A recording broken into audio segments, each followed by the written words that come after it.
Example number 2 for ellipse, we have a jogging path is in the shape of an ellipse. If it is 100 feet long and 50 feet wide, what is the width of the track 20 feet from either vertex? Okay? So, pag dinrawing natin ito, actually, depende ito sa kung paano nyo siya pwedeng ang orientation niya ay with horizontal major axis or pwede rin naman na ang orientation niya ay with vertical major axis. Ang kailangan lang tandaan, kahit alin sa dalawa ang gamitin nyo, dapat ay tama yung pagkaka-flat or pagkaka-position nyo nung dimension nila. Since this is ellipse, you have to remember that A is always greater than B. A stands or represents the vertices. However, B, on the other hand, B represent the co-vertices. Okay? So, in this case, I chose to represent this as a horizontal. Ang ating major axis ay horizontal, so oblong siya. Kunwari, maganda yung drawing. So, elliptical jogging path is 100 feet long. Okay? And then, 50 feet wide. So, ganyan siya kapag nilagay natin. So, 100 feet long, 50 feet wide. Elliptical siya. Medyo pa-oblong. Pag pinlat natin siya, remember in your ellipse, you have the major and the minor axis. So, drawing na natin siya dito. The major axis connects your A's. Yung major axis natin is longer than the minor axis. So, understood that in this problem, your major axis is horizontal and your minor axis is vertical. And then, the intersection of the major and the minor axis is the center. Okay? So, nandito yung A natin, A, B. Nandito yung B. Pag pinlat natin siya sa Cartesian plane, of course, the safest place to put in the origin, at the origin, is the center. Okay, para na din siyang nasa Cartesian plane dyan sa position na yan. So, lagay natin siya sa Cartesian plane. Lagay natin siya sa Cartesian plane. Pag pinat po natin siya sa Cartesian plane, we have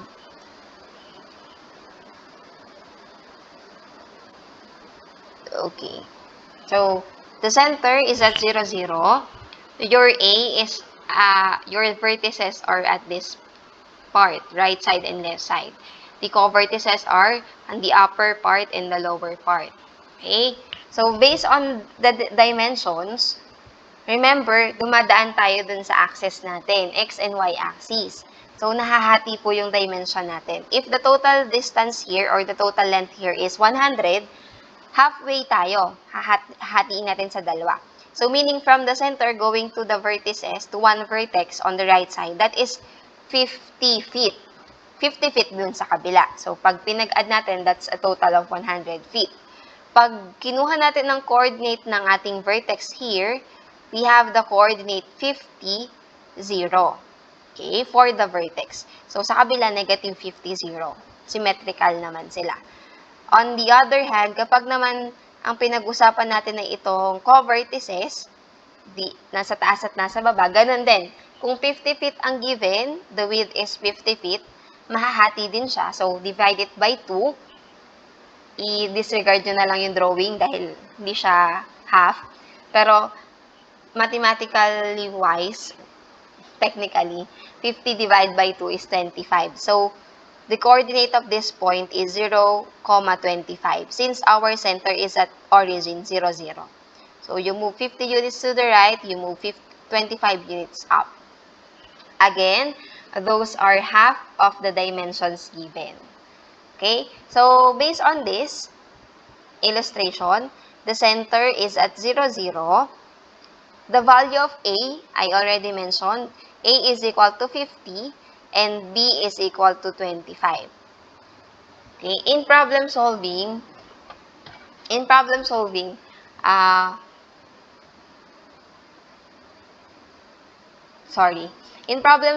you don't need to get all the other parts.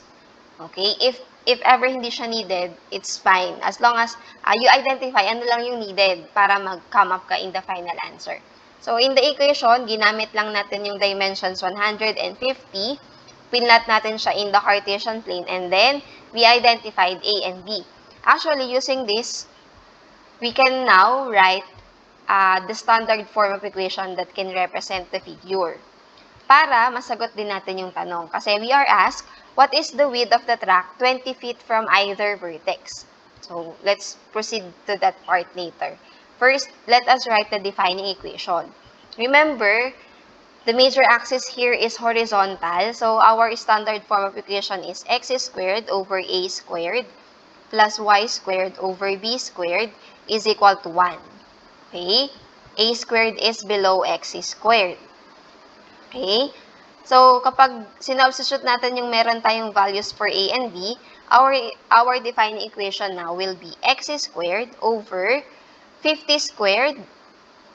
Okay? So, 50 squared is 2,500 plus y squared over 25 squared, which is 625, is equal to 1. This is now your defining equation. Okay? For this ellipse. Now, let's proceed to answering the question. What is the width of the track? Okay? Gaano daw siya? Ito, across. Okay? Ito, gaano siya? Ano yung distance? Ano yung ganyang distance niya? Width. So, again, ang binase natin ito ay length. Ito ay width. So, ang tinatanong sa atin na itong vertical na ito. Gaano daw siya? Ano daw yung sukat ng width niya kung tayo ay nasa 20 feet from the vertex. Remember, your vertex ay nandito sa ends. So, 20 feet from that, aatras tayo. So, kung ito ay 50, this is 50. 20 feet away from this or from the vertex paatras, that will be 50 minus 20. So, technically, dito sa part na ito, we have 30. Okay?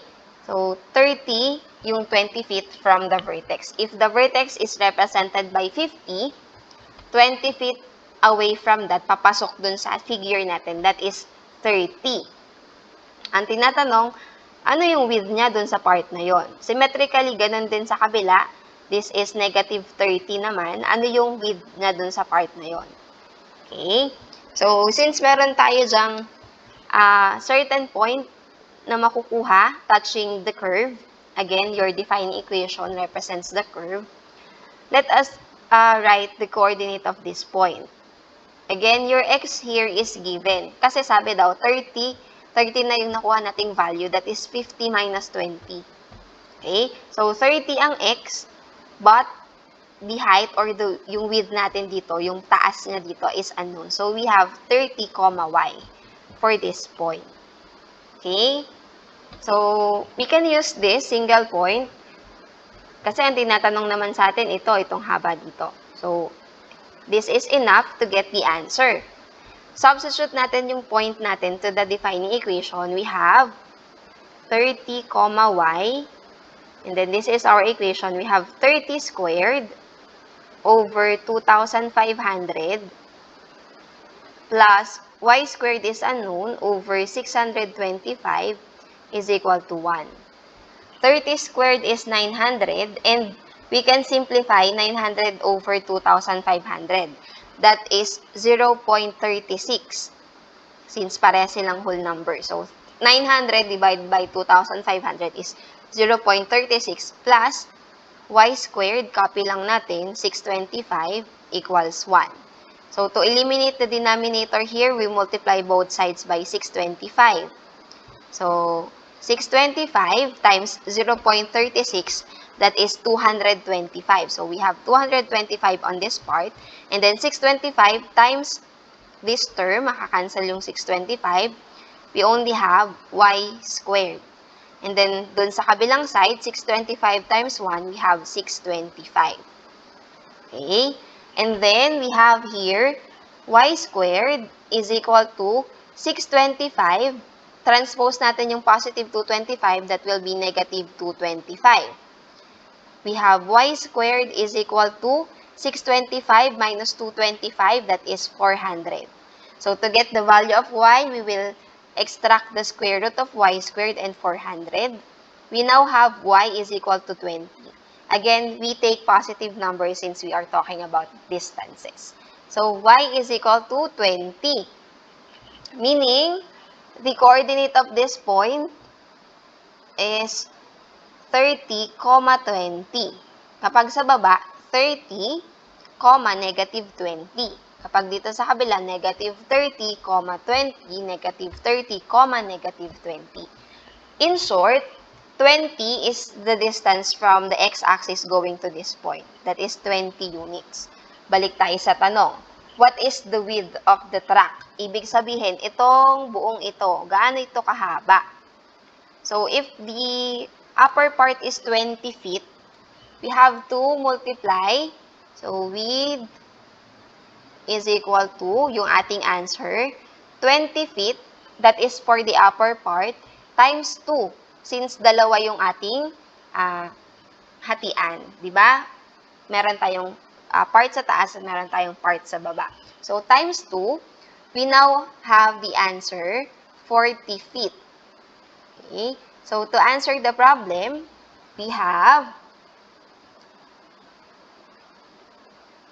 the width of the track, 20 feet away from the vertex is 40 feet. Okay? So, 20 feet away from the vertex, atras tayo 20 feet. The width here is 40 feet. Okay? The width in the middle is 50 feet. So, tama naman kasi paliit naman talaga siya. So, this is now our final answer. Quick recap. We drew the ellipse based on the conditions given. 100 feet wide, 50 feet, 100 feet long. Okay, ito yung long, ito yung length natin. And then, 50 feet wide. Ito yung width natin na ginamit. So, horizontal yung ating major axis na ginamit. Upon plotting that in the Cartesian plane, placing the center at the origin, nag-plot tayo nag-identify tayo ng coordinates ng vertices at ng co-vertices. Okay? So, from there, we identify the values of A and B. Again, A is greater than B. So, correct naman tayo dito. And then, since, again, balik tayo, horizontal ellipse, the equation there, center at 0, 0, the equation there is given with this format. And then, substitute natin, ano yung meron tayo? A and B, this is now your defining equation. To answer the problem, we identified nasan yung 20 feet from either vertex. So, from either vertex, left or right, 20 feet away from that is located dito sa 30, y. Dun tatama yung curve natin. Okay? So, using that point, we substituted that to our defining equation, and then we got the answer, y is equal to 20. Y is equal to 20 is the distance from the x-axis going to that point. Ibig sabihin, yung pataas lang.